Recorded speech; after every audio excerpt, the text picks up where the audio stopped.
পীর সাহেব মাথায় পাগড়ি একটা করে পেঁচ লাগাচ্ছে আর একবার করে সিগারেট টানছে। লা হাওলা ওয়ালা কুওয়াতা ইল্লা বিল্লাহ। যারা নাম পড়ে শায়ের ইসলামদেরকে আমি দেখেছি, বাঙালিদেরকে নয়, আলহামদুলিল্লাহ বাঙালিরা এদিকে খুব হুঁশিয়ার। উর্দু ভাষী শায়ের ইসলামদেরকে স্টেজ যাওয়ার আগে বলছে সিগারেট বের কর, মুখ ফ্রেশ করি। হায় আফসোস, নাতে মুস্তাফা পড়ার জন্য যদি তোর সিগারেটের প্রয়োজন হয়, তোর নেশা করতি স্টেজে আসতে বললো কে তোকে? কে বললো স্টেজে আসতে? খবরদার নয়, দো রঙ্গি ছোড় দে এক রঙ হো যা। রাতের বেলা এই পর্যন্ত জুব্বা আর দিনের বেলা নিচের কাপড় মাথাতে, এই লোক পছন্দ আমি করি না। কেন? আলহামদুলিল্লাহ আমার এই ঠোঁট না এটাতে থাকে না এটাতে থাকে, না আমার বাপ জীবনে এই কাজ করে, সেই জন্য আমি বলতে পারছি। তো আমার উচিত হবে আমার হাজরাত যারা আছেন মাযরাতের সঙ্গে সবাই আমার থেকে বড়, আবার খোলাবা যারা আছে, বাবু তোমরা সরে এসো। জলসার দিনে মাদ্রাসার ছেলেদের পান খাবার চুল কাটা দেখলে আমার খুব আফসোস হয়।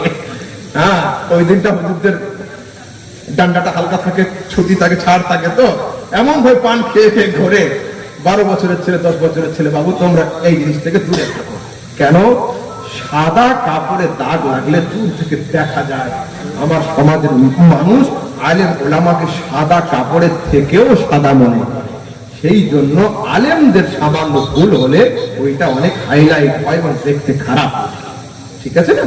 সেই জন্য দেখো, আমি মানে আমার যেটা পার্সোনাল ওপিনিয়ন সেটা হলো এটা, সরাসরি কোরআনে কারিমে আছে যে তোমরা তোমাদের হাত দ্বারা নিজেকে নিজে মরণের দিকে ঠেলে দিও না, কোরআনের আয়াত, ঠিক আছে?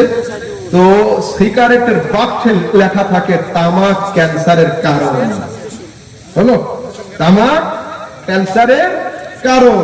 আর দুনিয়ায় সবাই জানে ক্যান্সার যার হয় তার ওষুধ নেই, 2-4টে কেমো নেওয়ার পরে ওর মরতেই হবে। তো তার মানে কি?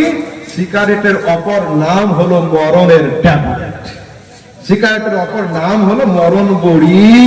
তো কোম্পানি যদি নিজেই বলে দেয় যে আমার এটা খেলে তোমাকে মরতে হবে, তো কোরআনের ওই আয়াত দ্বারা এটা না খাওয়াই না জায়েজই প্রমাণ হয়। এইবার আমাদের মুফতিগণ তারা তো অনেক হিকমতওয়ালা। কেন? ইলম যদি কারো 5 কিলো থাকে, জ্ঞান কমসে কম 50 কিলো থাকতে হবে, তবে ইলমটা খাটানোর জন্য। তা আমাদের ফিকহ শাস্ত্রে কিছু উর্ফি ভাষা আছে যেগুলো আপনাদের শুনে লাভ নেই, কাছে ইস্তেমাল আছে, তারপরে আপনার আরো কিছু রয়েছে, হ্যাঁ, সেইগুলো দেখে হয়তো অনেক আলেমরা এটাকে মাকরুহ ফতোয়া দিয়ে রাখেন, ঠিক আছে? চলো।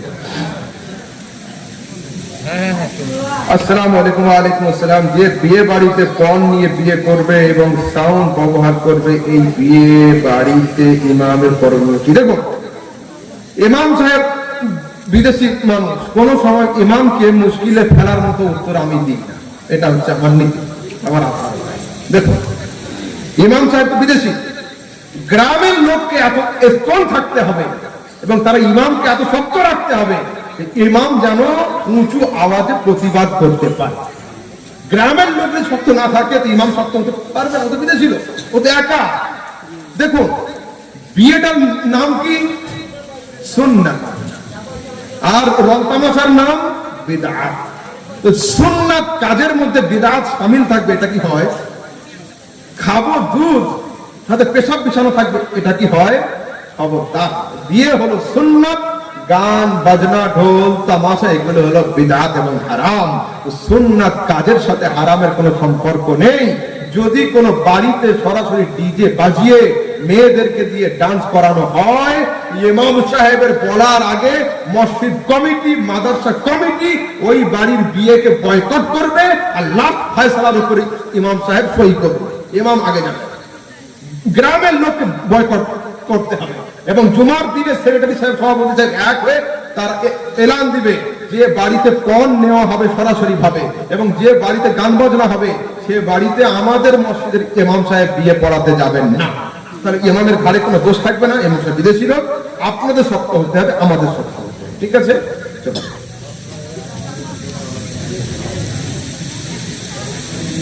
আসসালামু আলাইকুম। ওয়ালাইকুম আসসালাম। প্রিয় হুজুর, আমার প্রশ্ন হলো এই, আরবি কাফেরের কাছ থেকে সুদ নেওয়া যায়, যেটা কোরআন হাদিস দ্বারা কতটুকু গ্রহণযোগ্য? জি হ্যাঁ, এতে লেখা আছে, এটা ঠিক, কিন্তু এর ডিসকাশন আমি মিডিয়ার সামনে করতে পারবো না।